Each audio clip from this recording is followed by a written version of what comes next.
ಹೆಸರಿಟ್ಟಿದ್ದಾರೆ ನಮ್ಮ ಇಸ್ರೇಲ್ದವ್ರು. ಅದಕ್ಕೆ operation rising line ಅಂತೇಳಿ ಈ ಕಾರ್ಯಾಚರಣೆ ಮಾಡಿದ್ದಾರೆ. ಇದರೊಳಗೆ ಸಾಕಷ್ಟು ಹೊಡೆತವನ್ನು ಕೊಟ್ಟಿದ್ದಾರೆ. ಪರಮಾಣು ವಿಜ್ಞಾನಿಗಳ ಸಹಿತ ಹೊಡೆದಿದ್ದಾರೆ, ಪರಮಾಣು ಕೇಂದ್ರನೂ ಹೊಡೆದಿದ್ದಾರೆ. ಅದರಲ್ಲೂ ಮುಖ್ಯವಾಗಿ ಈ ದಾಳಿಗೆ ಬಲಿಯಾದಂಥವ್ರು ಯಾರಪ್ಪ ಅಂದ್ರೆ ಇರಾನದ ಈ ಮುಖ್ಯಸ್ಥ, ಸಶಸ್ತ್ರ ಪಡೆ ಮುಖ್ಯಸ್ಥ ಮೊಹಮ್ಮದ್ ಬಘೇರಿ ಮತ್ತು ಇಸ್ಲಾಮಿಕ್ ರೆವಲ್ಯೂಷನರಿ ಗಾರ್ಡ್ ಕೋರ್ ಮುಖ್ಯಸ್ಥ ಹುಸೇನ್ ಸಲಾಮಿ ಇಬ್ಬರನ್ನೂ ಖುಲ್ಲಾ ಮಾಡಿದ್ದಾರೆ, ತೆಗೆದು ಹಾಕಿಬಿಟ್ಟಿದ್ದಾರೆ ಇಸ್ರೇಲಿ ತಮ್ಮ ಬಾಂಬ್ಗಳ ಮೂಲಕ.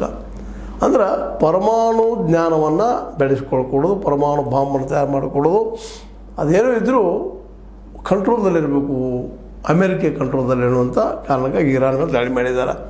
ಅವ್ರ ಜೊತೆಗೆ ಇನ್ನೊಬ್ಬ ಅಮೀರ್ ಅಲಿ ಹಾಜಿ ಛೇದಾ ಅನ್ನೋರು, ಅವರು ಈ ಕ್ಷಿಪಣಿ ತಯಾರು ಮಾಡುವಂಥ ಇಂಜಿನಿಯರ್, ಅವ್ರದ್ದು ಕೊಲೆ ಆಗ್ಯದ. ಹೀಗಾಗಿ ಒಟ್ಟಾರೆಯಾಗಿ ಒಂದು 6-7 ಜನ ಈ ಪರಮಾಣು ಅಸ್ತ್ರಗಳನ್ನು ತಯಾರು ಮಾಡೋರಲ್ಲಿ ಪ್ರಮುಖರಂಥವ್ರನ್ನ ಹೊಡೆದುಗೊಳಿಸಿದ. ಇದರಿಂದಾಗಿ ಸಹಜವಾಗಿನ ಏನಪ್ಪ ಅಂದ್ರೆ ಇರಾನಕ್ಕೂ ಸಿಟ್ಟು ಬಂದದ್ದು ಸಾಕಷ್ಟ. ಆದರೆ ಇರಾನ್ ಏನು ಮಾಡಲಿಕ್ಕೆ ಸಾಧ್ಯತೆ? ಈಗ ಇಸ್ರೇಲ್ನ ಗೆಲ್ಲಲಿಕ್ಕೆ ಸಾಧ್ಯದನ? ಈಗಂತೂ ಯುದ್ಧ ಮಾಡಬೇಕು, ಇಲ್ಲ ಶರಣಾಗತ ಆಗಬೇಕು. ಇರಾನಕ್ಕಿರುವಂಥ ಆಯ್ತು. ಈಗಾಗಲೇ ಇರಾಕ್ ಜೊತೆಗೆ 15 ವರ್ಷ ನಿರಂತರವಾಗಿ ಯುದ್ಧ ಮಾಡಿ